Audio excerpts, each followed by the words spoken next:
Hello everyone, welcome back to my channel. So guys, आज हम लोग यहाँ पर सॉल्व करेंगे क्लास 10th का एसएसटी का सैंपल पेपर। सो जैसे कि आप जानते हैं, सभी सैंपल पेपर सीबीएसई बोर्ड की साइड से टर्म 2 के लिए अपलोड कर दिए गए हैं। सो सभी सैंपल पेपर के सॉल्यूशंस आप लोग प्रिंस एजुकेशन चैनल पर जाकर देख सकते हैं। ठीक है, कंप्यूटर साइंस, हिंदी, मैथ्स सभी आपके अपलोड हो चुके हैं एंड डिस्क्रिप्शन बॉक्स में भी उनके लिंक अवेलेबल है। सो यहाँ पर हम लोग एसएसटी का सैंपल पेपर डिस्कस करेंगे जिसका कोड है 087। Right, okay. सो अब आपको ये तो मालूम है कंफर्म कि अब जो आपके एग्जाम्स हो रहे हैं वो 40 मार्क्स के हो रहे हैं। ठीक है, बिकॉज 50 मार्क्स का आपका ऑलरेडी हो चुका है, जिसमें 40 आपका एक्सटर्नल हुआ था एंड 10 मार्क्स का इंटरनल हुआ था। सेम गाइज, यहाँ पर टर्म 2 में भी 40 मार्क्स का आपका एक्सटर्नल होगा एंड 10 मार्क्स के आपके इंटरनल होंगे। सो जो आपके असेसमेंट बेसिस पे स्कूल से आपके जाएंगे। एंड देन गाइज 2 आवर्स का ही एग्जाम होगा। ध्यान रखना, 3 आवर्स का एग्जाम नहीं होगा। सो इसलिए अपने एग्जाम के जो पैटर्न को प्रैक्टिस जो लिखने की है वो पहले से ही कर लीजिए। अच्छे सैंपल पेपर लिखने की प्रैक्टिस डाल दीजिए ज़्यादा से ज़्यादा, और 2 घंटे में आपको पेपर खत्म करना है। ठीक है, पूरा फॉर्मेट यही आएगा, इसी अकॉर्डिंग एग्जाम में पेपर आएंगे। सो इसी बेस पे सब चीजें समझ लीजिए कि किस टाइप से आपको प्रैक्टिस करनी है। टाइम अब आपका बहुत कम है, बिकॉज अप्रैल में तो आपकी डेट शीट आने वाली है, बहुत जल्दी आई जाएगी। देन आप इसके अकॉर्डिंग स्टडी कर लीजिए। ठीक है, सो आइए सबसे पहले हम लोग जनरल इंस्ट्रक्शंस जो सीबीएसई बोर्ड की साइड से दी गई हैं, जो आपके एग्जाम में भी आएंगी, आपको फॉलो करनी है। तो आपको पहले से ही मालूम होगी, done, it's very good. So आइए देखते हैं क्या क्या इंस्ट्रक्शंस है। This question paper is divided into 5 sections. 5 section आएंगे एसएसटी में। ठीक है, A B C D E 5 sections होंगे। ऑल क्वेश्चंस कंपल्सरी होंगे।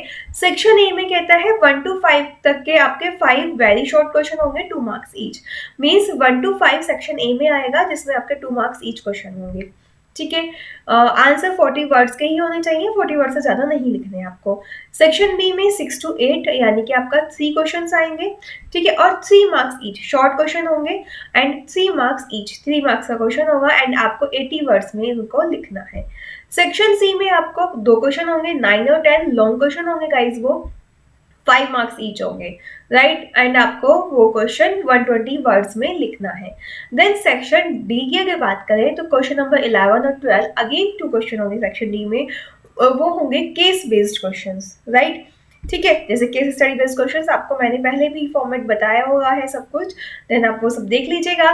सेक्शन ई में गाइस आपका क्वेश्चन नंबर 13 जो आएगा वो मैप बेस्ड आएगा। मींस उसमें आपको मैप से रिगार्डिंग कुछ क्वेश्चंस आएंगे जो 3 मार्क्स होंगे with 2 part, 13.1 and 13.2। Means 2 parts में डिवाइड होगा, एक हिस्ट्री से आएगा, एक मार्क्स का, और 2 मार्क्स का आपका ज्योग्राफी से आएगा मैप। ठीक है, तो 3 मार्क्स का यहाँ पर आपका इस टाइप से क्वेश्चन आएगा। क्लियर हो गया ना?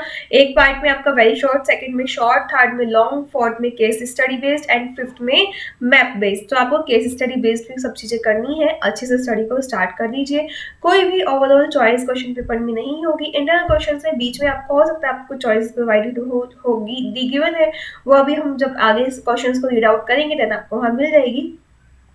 ठीक है, तो चलिए क्वेश्चन के पेपर की तरफ मूव करते हैं। हम लोग क्वेश्चन पेपर देख लेते हैं गाइस। यहाँ पर आप देखेंगे सेक्शन ए आपको गिवन है। Right, this is a section A. ठीक है, एंड नाउ अगर हम बात करते हैं, this is a section B, this is section C, this is section D and this is section E. ठीक है, अब आपको सॉल्यूशन की भी बात करेंगे तो गाइज हम लोग यहाँ पर विद आंसर्स पूरा पैटर्न चेक करेंगे कि विद सॉल्यूशन हम ईच एंड एवरी क्वेश्चन को यहाँ पर समझेंगे कैसे हमें लिखना है। सो चलिए चलते हैं हम लोग अपने सॉल्यूशंस की तरफ, जिसमें आपको क्वेश्चन एंड आंसर दोनों प्रोवाइड की जाएंगे। ठीक है, तो यहाँ पर ये पीडीएफ फाइल के थ्रू हम लोग क्या कर रहे हैं, section wise question with answer solve कर रहे हैं सभी के क्वेश्चंस। ठीक है, तो चलिए देखते हैं question number 1। How did the non-cooperation movement unfold in the cities and towns of India? Means जो non-cooperation movement है वो unfold कैसे होता है cities में and towns of India में। ठीक है, तो इसका क्वेश्चन, ये चैप्टर आपने अच्छे से स्टडी किया होगा। इसका आंसर आपको क्या करना है, पॉइंट्स में लिखना है। एंड ये गाइज यहाँ पर बताया हुआ भी है, गिवन है आपको नीचे, कि ये हिस्ट्री का चैप्टर है, nationalism in India, chapter nationalism in India, जो कि पेज नंबर 34 पे है एनसीईआरटी की बुक में। ठीक है। और यहाँ पर कुछ पॉइंट्स आपको बताए जा रहे हैं जिसमें, क्योंकि 2 मार्क्स का है तो आप कोई भी 2 पॉइंट्स इनमें से लिख सकते हैं। जैसे यहाँ पर आपको 7 पॉइंट्स गिवन है, 7 में से जो भी आपको याद हो कोई भी 2 पॉइंट्स वो आप वहाँ पे लिख के आइएगा। सो इनके बारे में, ये पॉइंट्स हैं जिनके बारे में आपको वहाँ पर डिस्कस करना है। ठीक है, तो first point, the movement started with middle class participation in the cities, इसके बारे में लिख सकते हैं। Thousand of students left government controlled school and college, इसके बारे में लिख सकते हैं। मैनी टीचर्स रिजाइन, इसके बारे में लिख सकते हैं। Lawyers gave up their legal practices, the council elections were boycotted in most provinces except Madras, foreign goods were boycott, liquor shops picketed and foreign cloth burned in huge bonfires, any other relevant point। इसके अलावा आप कोई आपको समझ आता है, आपको याद है तो आप वो लिख सकते हैं। तो इन किन्हीं भी 2 पॉइंट्स के बारे में आप डिस्कस कर सकते हैं। ठीक है, इतना कंसेप्ट आपको क्लियर हो गया ना कि आपको करना क्या है। तो हमें यहाँ पर 40 वर्ड्स में ही लिखना है गाइस। तो ये आप कोई भी 2 पॉइंट्स 40 वर्ड्स में अपने अकॉर्डिंग लिख सकते हैं। आप देख सकते हैं सेक्शन ए में कोई भी आपका ऑप्शनल नहीं है, इंटरनल भी, तो आपको सारे क्वेश्चन करने हैं। Second question is given that why is tourism considered as a trade, तो जो टूरिज्म है वो एज ए ट्रेड के रूप में क्यों कंसिडर किया जाता है। सो गाइस ये आपका ज्योग्राफी का क्वेश्चन है, chapter lifelines of national economy, page number 88 पर गिवन है। और यहाँ पर 5 पॉइंट्स आपको ये दिए हुए हैं जिनमें से कोई भी 2 पॉइंट्स आप लिख सकते हैं 40 वर्ड्स में एक्सप्लेन करके। So first point is foreign tourist arrival in the country contributing to foreign exchange, इसके बारे में लिख सकते हैं। Many people are directly engaged in the tourism industry. Tourism provides support to local handicrafts. Tourists visit India for medical tourism, ecotourism, adventure tourism, cultural tourism, and business tourism. And any other relevant point जो आपको non हो means आप जानते हो, इनके अलावा अगर आपको लगे तो आप कोई और पॉइंट लिख सकते हैं। सो कोई भी 2 पॉइंट्स लिखिए आप और 40 वर्ड्स में एक्सप्लेन कर दीजिए, देन इजीली आपको 2 मार्क्स मिल जाएंगे। Then so now third question, I hope guys आपको समझ आ रहा है। समझ आ रहा है, वीडियो लाइक नहीं किया जल्दी से कर दीजिए, कमेंट कर दीजिए समझ आ रहा है, और चैनल पर नया है तो सब्सक्राइब कर लीजिए जिससे आपको सभी नोटिफिकेशन टाइम टू टाइम मिलते रहे। क्वेश्चन नंबर 3 की बात करते हैं, differentiate between 1 party and 2 party system, right. So यहाँ पर गाइस आपको क्या करना है, 1 पार्टी और 2nd पार्टी, ठीक है, 1 पार्टी और 2 पार्टी के बीच में क्या करना है, डिफरेंस बताना है। सो आइए चलते हैं इसकी तरफ। 1 पार्टी एंड 2 पार्टी, फर्स्टली हम 1 पार्टी सिस्टम के बारे में बात करेंगे। Countries where only 1 party is allowed to control and run the government are called 1 party system. जहां पर वो कंट्री जिसमें सिर्फ एक ही पार्टी अलाउ होती है पूरा गवर्नमेंट सिस्टम को रन करने के लिए, उसे 1 पार्टी सिस्टम कहते हैं। जैसे कि in China only communist party is allowed to rule, ठीक है। सो या फिर इससे अलग कोई भी अदर रेलेवेंट पॉइंट आपको समझ आता है या आपको आपने स्टडी किया तो वो लिख सकते हैं। एंड 2 पार्टी सिस्टम की बात करते हैं, countries where only 2 main parties contest election are called 2 party system. जहां पर 2 पार्टीज कॉन्टेस्ट इलेक्शन होते हैं वहां उन्हें कंट्रीज को क्या कहते हैं आप, 2 पार्टी सिस्टम कहते हैं। जैसे United State of America, United Kingdom are example of 2 party system, या फिर इससे अदर कोई भी पॉइंट, ठीक है। तो 2 पॉइंट हम दोनों के बारे में एक्सप्लेन कर देंगे। एक हमने बताया क्या होता है 1 party 2 party system, and second में हमने एग्जांपल दे दिया, ठीक है। एंड गाइस ये क्वेश्चन आपका पॉलिटिकल साइंस की यूनिट से आया है, जो चैप्टर नेम है पॉलिटिकल पार्टीज, पेज नंबर 77 पर आपको ये मिल जाएगा एनसीईआरटी की बुक में, ठीक है। कल क्लियर है ना इतना कंसेप्ट। नाउ नेक्स्ट क्वेश्चन 4 की तरफ मूव करते हैं हम लोग यहाँ पर। सो गाइज अगर आपको इसकी पीडीएफ फाइल भी चाहिए तो आप प्रिंसी एजुकेशन blogspot.com पर जाकर देख सकते हैं, वहां से आपको मिल जाएगा, ठीक है। एंड आप ऐप पर प्रिंसी एजुकेशन ऐप पर भी जाएंगे तो सभी सीबीएसई सैंपल पेपर के आपको पीडीएफ लिंक, एनसीईआरटी सॉल्यूशन के पीडीएफ लिंक सभी क्लासेस के वो आपको वहां पर मिल जाएंगे। सभी आपको प्रिंसी एजुकेशन चैनल पर अबाउट में जाएंगे तो सभी के लिंक वहां आपको मिल जाएंगे, या फिर प्ले स्टोर से आप जाकर प्रिंसी एजुकेशन ऐप डाउनलोड कर सकते हैं। Now next question number 4, state the role of Reserve Bank of India, ठीक है। रिजर्व बैंक ऑफ इंडिया का रोल क्या है ये तो सभी को मालूम है यार। 2 मार्क्स का क्वेश्चन है, इकोनॉमिक्स से आया हुआ है, money and credit chapter, page number 40 and 48 पे मिल जाएगा ये आपको। In India the reserve Bank of India issues currency notes on behalf of the central government. सबसे मेन जो बैंक है आरबीआई बैंक है, जो कि आपकी करेंसी को इश्यू करती है on behalf of central government. The RBI supervises the functioning of formal sources of loan. RBI क्या करती है, सुपरवाइज करती है क्या फंक्शन को फॉर्मल सोर्सेज ऑफ लोन के। द आरबीआई मॉनिटर भी करती है banks in actual maintaining the cash balance, कैसे कैश बैलेंस मैनेज करना है, and RBI sees the bank give loans not just to profit making business and traders but also to small cultivators, mean सिर्फ profit जो making business है सिर्फ उन लोगों की नहीं बल्कि छोटे छोटे जो कल्टिवेटर्स हैं उनको भी दिया जाए, वो सब चीजें आरबीआई चेक करती है बैंक के लिए। एंड इनसे अदर रेलिवेंट पॉइंट जो आपकी नॉलेज में हो, कोई भी 2 पॉइंट्स आप लिख सकते हैं आरबीआई के बारे में। सबसे इजी क्वेश्चन है, बहुत इजी क्वेश्चन है गाइज, ठीक है, फुल मार्क्स आपको मिल जाएंगे, अच्छे से एक्सप्लेन करके आना। नाउ नेक्स्ट क्वेश्चन 5 की तरफ हम लोग मूव करते हैं। यहाँ पर question number 5 is given that read the data in the table given below and answer the question that follow। ठीक है, आपको क्या करना है, ये टेबल दी हुई है, इसका डाटा रीड करना है एंड जो क्वेश्चन गिवन है 5.1 5.2 इनका आंसर देना है। ठीक है, total production of finished steel in India year and production in million turns, कितना स्टील का जो प्रोडक्शन है वो फिनिश हुआ है किस किस ईयर में। To compare the 2015 and 16 and 19-20 data and given one reason for the reduction of production of steel in 2019-20। तो अगर हम यहाँ पर देखेंगे कि क्यों रिडक्शन हुआ है, वो रिडक्शन हाई कॉस्ट के कारण भी हो सकता है, limited availability of coking coil के कारण भी हो सकता है, लोअर प्रोडक्टिव लेबर के कारण, मतलब लेबर कम हो प्रोडक्टिविटी के लिए, या फिर इरेगुलर सप्लाई ऑफ एनर्जी के कारण भी हो सकता है, या फिर एनी अदर पॉइंट जो आपको समझ आए। तो कोई भी एक पॉइंट, क्योंकि बिकॉज आपका ये 1 मार्क्स का है, 2 क्वेश्चन है, तो 1 मार्क्स यानी कि क्वेश्चन 5 आपका 2 मार्क्स का हो जाएगा इस तरीके से। तो कोई भी एक पॉइंट आप एक्सप्लेन कर सकते हैं, यहाँ पर फुल मार्क्स मिलेगा। Second is why is production and consumption of steel considered as the index of a country development। ठीक है, इसमें भी गाइस कोई भी एक पॉइंट लिख सकते हैं आप लोग। The steel products are used as a raw material in the different industries, ठीक है, या फिर it is required for export, otherwise it provides machinery for insuring countries growth, या 4th point any other relevant point या any 1 point, कोई भी आप guys इनमें से चारों में से आप लिख सकते हैं, जो भी आपको समझ आए कुछ भी आप मैंने करके लिख सकते हैं। ठीक है, ये ज्योग्राफी का चैप्टर है, चैप्टर मैन्युफैक्चरिंग इंडिया इंडस्ट्रीज से पेज नंबर 69 पर आपको गिवन है। तो आई होप ये आप अच्छे से देख लेंगे कहाँ से आया, किस चैप्टर से क्या क्वेश्चन आ रहा है, ये आपको पूरा कंसेप्ट मिल जाएगा। That is section 1। Now we will solve section B. तो सेक्शन बी में जैसे कि हमने अभी स्टडी किया था, यहाँ पर क्वेश्चन पेपर में कि सेक्शन ए में आपका गाइस 5 क्वेश्चन थे एंड सेक्शन बी में हम देख रहे हैं शॉर्ट क्वेश्चंस 3 मार्क्स के हैं, 3 क्वेश्चंस गिवन है।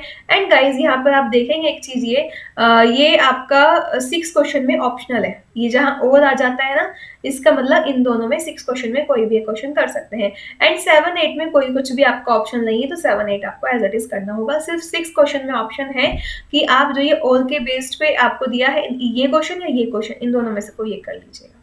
ठीक है, चलिए आंसर की तरफ मूव करते हैं। क्वेश्चन नंबर 6 आपको गिवन है, why do most of the rural household still remain dependent on the informal sources of credit. कि जो रूरल हाउसहोल्ड्स होते हैं वो डिपेंडेंट क्यों रहते हैं अभी भी सोर्सेज ऑफ क्रेडिट पर, इनफॉर्मल सोर्सेज ऑफ क्रेडिट पर। सो इसका आंसर गाइस ये क्वेश्चन इकोनॉमिक्स से है, money and credit chapter, page number आपका 50 से आता है। चलिए लिखते हैं, 3 मार्क्स का है तो कोई भी 3 पॉइंट्स एक्सप्लेन करने होंगे। ठीक है, 80 वर्ड्स में, याद रखना मतलब इतना तो आपको लिखना ही होगा जिससे आपको 3 मार्क्स मिले। So first point, limited availability of bank in rural areas. वहाँ पे लिमिटेड एरिया ऑफ बैंक हो गांव में, रूरल एरियाज में। People in the rural areas face problem with regard to documentation. जो पीपल होते हैं गाँव में वो क्या करते हैं, वो क्या होता है कि डॉक्यूमेंटेशन के रिगार्डिंग में बहुत सारी प्रॉब्लम को फेस करना पड़ता है। Third point, absence of collateral is one of the major reason which prevents a poor from getting bank loans. ठीक है, तो ये भी एक बहुत बड़ा इशू है। Fourth point, rural people get easy loans from the richer household through informal ways. ठीक है, तो ये भी एक आपका पॉइंट है एंड इनसे अलग आपको कोई भी पॉइंट आता है तो गाइस वो आप लिख सकते हैं। सो कोई भी 3 पॉइंट्स हम लोग डिस्कस करेंगे एंड 3 मार्क्स इजीली मिल जाएंगे, है ना, सो इजी। या फिर अगर आपसे ये क्वेश्चन नहीं आता है 6 क्वेश्चन में तो आप इसका सेकंड पार्ट भी गाइज आपको गिवन है, 6 के 2 पार्ट है, कोई भी एक आप कर सकते हैं बिकॉज आपके पास ये ऑल का ऑप्शन है। ठीक है, चलिए सेकंड क्वेश्चन इसमें क्या दिया है जो हम लिख सकते हैं, दोनों स्टडी कर लीजिए। How do self help groups help borrowers to overcome the problem of lack of collateral, explain. First is people can get timely loans for a variety of purposes and get a reasonable interest rate. ठीक है. Second, SSG जो self help group है are regular in their savings which can be used as money control. Members can take small loans without collateral to meet their needs. Due to timely payment, bank are also lend loans to SHGs या फिर इसी other कोई point. ठीक है, clear है. तो ये जो SHG है ये कैसे हेल्प करता है लोन की प्रॉब्लम को. ठीक है, तो वो सब हम यहाँ पर एक पॉइंट आपने अच्छे से स्टडी किए हुए हैं गाइज. ये इकोनॉमिक्स का मनी एंड क्रेडिट से क्वेश्चन है, ये भी पेज नंबर 51 पे, यानी कि इस क्वेश्चन के बाद ही, इस टॉपिक के बाद ही ये टॉपिक आपका डिस्कस किया हुआ है, सेम ही चैप्टर से है और आप अच्छे से इस चैप्टर को स्टडी कर लीजिएगा. बहुत इंपॉर्टेंट है, इस चैप्टर से जरूर क्वेश्चन आएगा ही आएगा. Right now question number 7 section B का क्वेश्चन नंबर सेकंड हम देख रहे हैं. 3 क्वेश्चन है. तो सेकंड यानी कि question number 7, overall tribal peasants interpreted the message of Mahatma Gandhi and the idea of Swaraj in another way and participated in the non-cooperation movement differently. Justify the statement. First is spread of militant guerrilla movement in the Gudam Hills of Andhra Pradesh. Second, they were against colonial policies. Third, their livelihood was affected and their traditional rights were denied. Fourth, their leader Ozzy Sitaram Raju was inspired by the non-cooperation movement and persuaded people to wear khadi and give up drinking. He wanted liberation by the use of force. Sixth, the rebel attacks policies stationed and carried in guerrilla fear for achieving Swaraj. And 7, another point जो आपको इससे अच्छा अलग आता है वो आप लिख सकते हैं गाइस. कोई भी आप 3 रेलिवेंट पॉइंट लिख सकते हैं बिकॉज आपको जो ये आपके 3 मार्क्स के क्वेश्चन है इनमें आपको 80 वर्ड्स में आंसर देना है. कोई भी 3 पॉइंट्स आप एक्सप्लेन कर दीजिएगा. ठीक है, ये हिस्ट्री का क्वेश्चन है, nationalism in India, page number 35-36 पर आपको मिल जाएगा. राइट, सो यहाँ से ये हमारा क्वेश्चन कंप्लीट हो जाता है. नाउ सेक्शन सी के नेक्स्ट क्वेश्चन की तरफ चलते हैं गाइस, क्वेश्चन नंबर 8. ठीक है, सेक्शन बी के, सॉरी. नाउ अब अगर हम सेक्शन बी के 8 क्वेश्चन की बात करें जिसमें कि examine the role of political parties in a democratic country. Right, तो क्वेश्चन ये भी आपका 3 मार्क्स का है. Point 1, parties form and run government. Parties play a decisive role to making policies for the country. Third point, they recruit leader and train them. Fourth point, parties that lose the election from the opposition. Fifth, parties shape public opinion. Sixth, parties provide the common man access to government machinery and welfare schemes. 7, इससे other कोई भी relevant point जो आपको अच्छे से आता हो, कोई भी 3 पॉइंट्स आपको यहाँ पर लिखने हैं एंड देन आपको इजीली मार्क्स मिल जाएंगे. पॉलिटिकल साइंस से है, chapter 6 political parties, page number 74 पर आपको ये क्वेश्चन मिल जाएगा. ठीक है, तो ये आपका शॉर्ट क्वेश्चन वाला पोर्शन भी खत्म हो गया. अब आता है section C, that is long question. ठीक है, तो लॉन्ग क्वेश्चन में गाइज आपको इंटरनल में ऑप्शन गिवन है, ये आप देख लीजिए यहाँ पर. सेक्शन सी में आप यहाँ पर 9 क्वेश्चन में भी 2 ऑप्शन आपको गिवन है, क्वेश्चन 10 में भी 2 क्वेश्चन में से एक क्वेश्चन आपको आएगा. ठीक है, तो यहाँ पर आपका ऑप्शन आ जाएगा, तो इनमें से आप लिख सकते हैं. चलिए क्वेश्चन नंबर 9 की तरफ मूव करते हैं. सेक्शन सी का फर्स्ट क्वेश्चन कहते हैं इसको, 5 मार्क्स का है. फर्स्टली देख लीजिएगा. ठीक है, तो अच्छे से लर्न कर लीजिए सभी चैप्टर्स. कोई भी ऑब्जेक्टिव क्वेश्चन नहीं आएंगे बिकॉज ऑब्जेक्टिव क्वेश्चन टर्म 1 में हो चुके हैं. Democracy's ability to generate its own support is itself an outcome that cannot be ignored. Support the statement with examples. So ये क्वेश्चन बहुत ही अच्छा क्वेश्चन है. सो गाइस इसको अच्छे से स्टडी कर लीजिएगा. Democracy ensures that decision making will be based on the norms and procedure. Every citizen has the right and means to examine the process of decision making. Third, democratic governments are accountable, legitimate, and transparent government. Fourth, people have the right to choose their rulers. Democracy gives its citizens to rights to information about the government and its functioning. Sixth, a democratic government is its people own government and it is run by the people. 7, any relevant point. So guys ये आपको यहाँ पर मैंने 6 point तो बताए हैं and 7 अगर आपको कोई और आता है तो उनमें से टोटल क्योंकि 5 मार्क्स का है तो 5 पॉइंट्स लिख दीजिएगा. ठीक है, जितने मार्क्स का हो उतने पॉइंट्स एटलीस्ट लिख दीजिएगा. एंड लॉन्ग है तो 120 वर्ड्स का लिख दीजिएगा. ठीक है, तो आपको फुल मार्क्स मिल जाएंगे. ठीक है ना। सो ये था आपका 9 का फर्स्ट पार्ट। अब आपको और का ऑप्शन है, यानी कि इसमें से या इसमें से कोई भी एक क्वेश्चन का आंसर आप दे सकते हैं। सेकंड क्वेश्चन का कहता है, there is an overwhelming support for the idea of democracy in South Asia, support the statement with examples. ठीक है, तो यहाँ पर हम क्वेश्चन का आंसर पॉइंट्स में देखते हैं। Democratic government is people's on government. Countries from South Asia want democratic rights for people. Countries want to elect their representative by themselves. Democracy provides dignity and freedom to its citizens. Democracy accommodates social diversity. Democracy is based on the idea of discussion and negotiation. And example, India, Nepal, Bangladesh, Sri Lanka, Pakistan and any other relevant point जो भी आपसे आता हो। 5 marks का ही question है guys, दोनों में से जो बेस्ट आपको अच्छे से आता है वो लिख देना 5 पॉइंट्स उसके। और ध्यान रखना ये भी आपका पॉलिटिकल साइंस से ही है, आउटकम्स ऑफ डेमोक्रेसी इसी सेम चैप्टर से ही आया है और पेज नंबर 92 पर ही है, पूरा डेमोक्रेसी से रिलेटेड है। ठीक है, तो वही है इन दोनों में से, लेकिन जिसका बेस्ट आपको आंसर आता है वो कर लीजिएगा। डेमोक्रेसी का चैप्टर बहुत अच्छा है, लॉन्ग क्वेश्चन आया हुआ है, तो अच्छे चैप्टर को स्टडी कर लीजिएगा। Okay, so now question number 10 की तरफ मूव करते हैं। लॉन्ग क्वेश्चन है आपका, examine the role of information technology in stimulating the process of globalisation. So globalisation का क्वेश्चन है, बहुत ही इंटरेस्टिंग है। नाउ आंसर की बात करते हैं। 5 मार्क्स का क्वेश्चन है, ये तो आपको मालूम है। 10 में 2 क्वेश्चन है, जो आपको बेस्ट आता है उसका आंसर लिखिएगा। Technology has been changing rapidly. Telecommunication facility जैसे कि telegraph, telephone including mobile phones, fax etcetera are used to contact and access information. तो this is the telecommunication facilities helps to communicate from remote areas. Development of satellite communication devices, computer have now entered almost every field of activity. 6, one can obtain and share information through internet, electronic email and talk voice email across the world at negligible cost, without cost.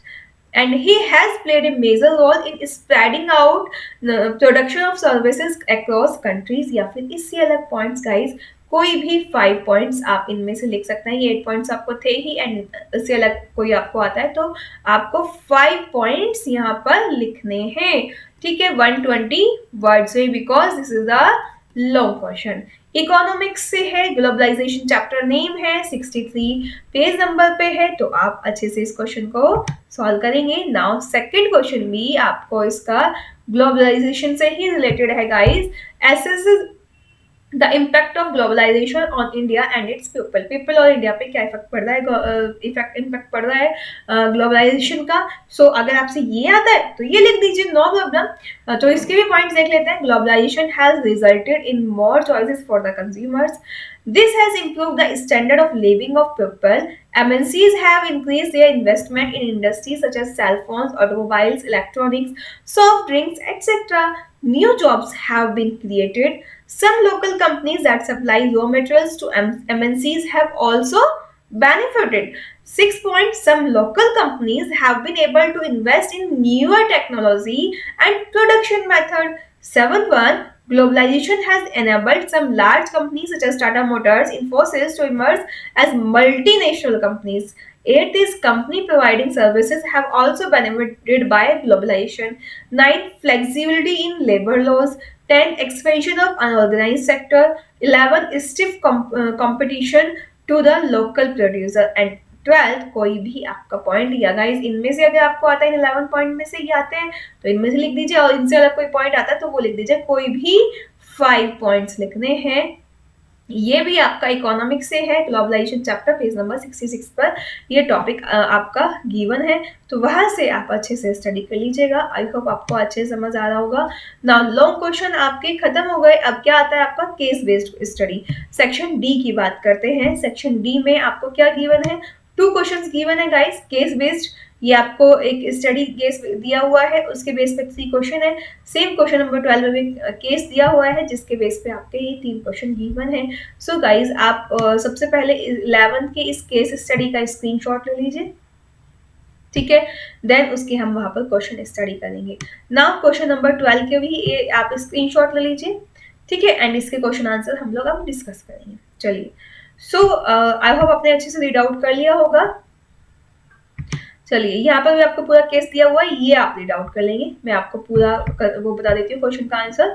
Question number 11.1 क्या given है, why did Gandhi ji consider non violence as supreme drama.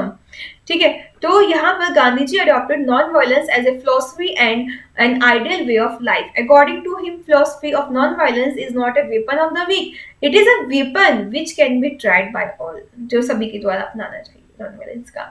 So 1 marks का है, लिख दीजिएगा पूरा, आपको उसमें पूरी केस स्टडी को स्टडी करके।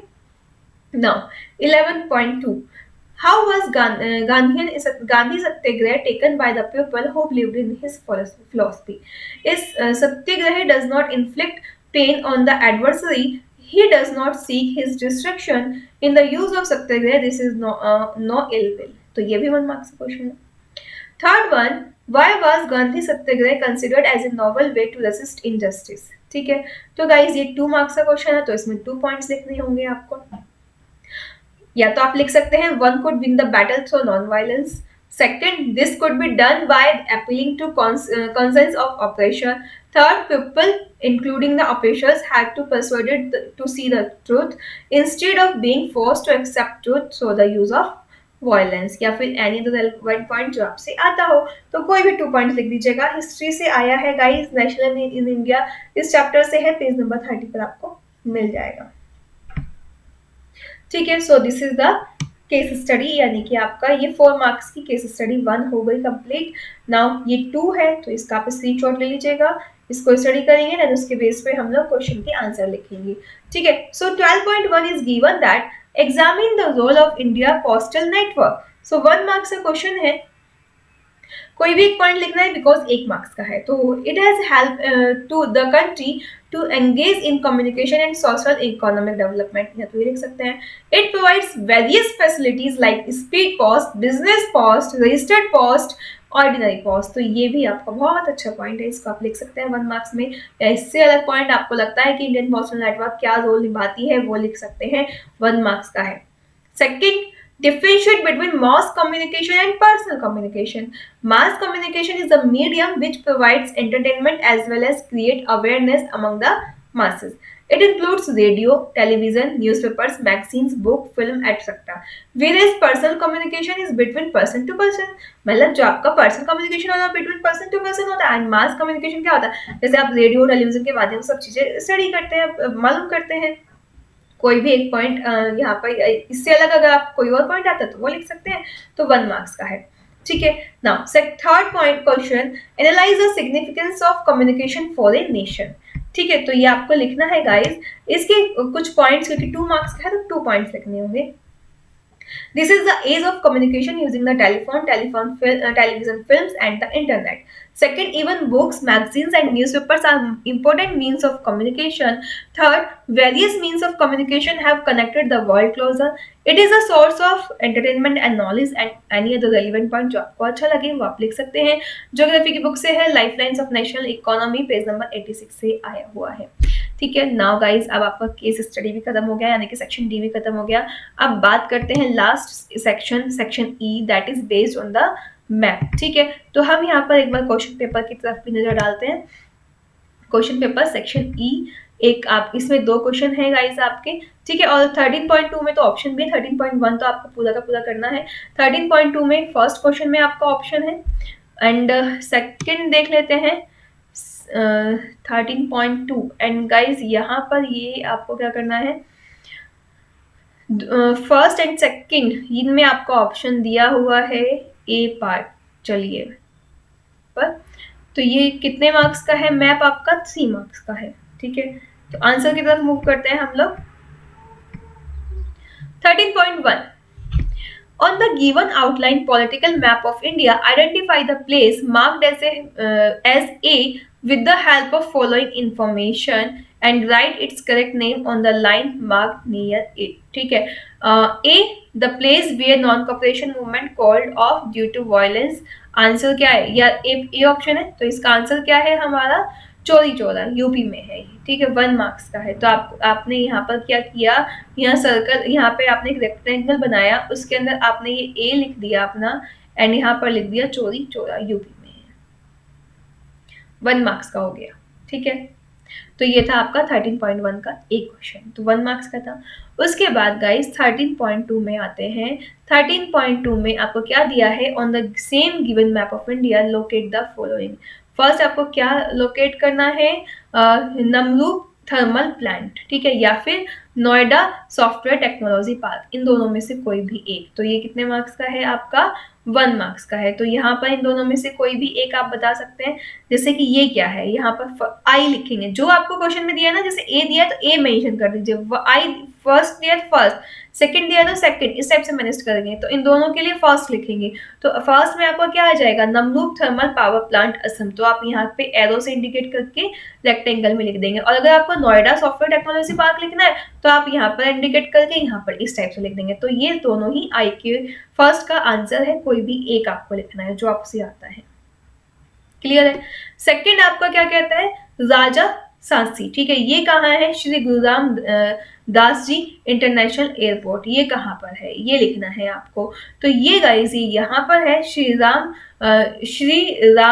गुरुराम दास जी इंटरनेशनल एयरपोर्ट या राजा सांसी एयरपोर्ट कहाँ है, यहाँ पर है। ये एरो बनाएंगे एंड यहाँ पर आप इससे इसमें लिख देंगे, ठीक है। तो ये भी आपका 1 मार्क्स का हो जाता है। तो आपका 3 मार्क्स का है, 1 मार्क्स का 13.1 एंड 2 मार्क्स का 13.2। और इस तरीके से गाइज ये आपका कंप्लीट हो जाता है पूरा का पूरा।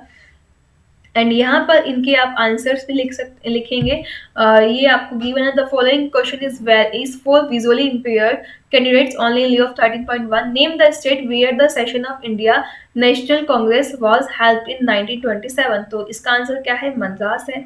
Second, the following question are for visually impaired candidates on the लिeu of 13.2, attempt any 2 question, name the state where Namrup thermal plant is located, तो इसका आंसर असम है। Name the state where Noida software technology park is located, इसका answer Uttar Pradesh है। Name the city where Raja Sansi international airport is located, इसका answer आपका अमृतसर है, ठीक है। तो ये गाइज आप यहाँ पर इस टाइप से लिखेंगे एंड ये आप मैप में क्या करेंगे, मेंशन करेंगे। तो ये समझ आ गया ना कि आपको कैसे करना है, किस तरीके से आपको लिखना है के आंसर, किस तरीके से आपको करना है। तो क्लियर है आपको, आई होप ये पूरा कंसेप्ट आपको अच्छे समझ आ गया होगा कि हमें कैसे कैसे पूरा पेपर करना है, कैसे एग्जाम देना है, किस तरीके से हमारा पैटर्न आने वाला है। तो ये आपको एग्जाम पर्पज से बहुत ज़्यादा हेल्प करेगा। और हाँ, ये आपको सभी को, अपने फ्रेंड्स को सभी को लिंक शेयर कीजिए, ज़्यादा से ज़्यादा शेयर कीजिए, जिससे सभी को ही मालूम हो जाए कि SST का पूरा पेपर का पैटर्न किस टाइप से आने वाला है, किस टाइप से सैम्पल पेपर आएगा, कितने क्वेश्चन आएंगे, किस बेस पे आएंगे, कैसे हमें सॉल्व करने हैं। तो सभी को शेयर कर दीजिए। डिस्क्रिप्शन बॉक्स में अदर सब्जेक्ट्स की भी अवेलेबल है, syllabus, sample papers, important question, तो वहाँ से आप देख लीजिएगा, वो सभी आपको एग्जाम पर्पज से बहुत ज़्यादा हेल्प करेगा। एंड इनसे अलग अदर आप टॉपिक अगर आप कोई भी चाहते हैं तो कमेंट बॉक्स में कमेंट करके बताइए, एंड आपको इजीली वो सभी वीडियोस नेक्स्ट उसमें बताई जाएगी, एक्सप्लेन कर दिया जाएगा। Okay, so all the best, मिलेंगे नेक्स्ट वीडियो में, बाय बाय, टेक केयर।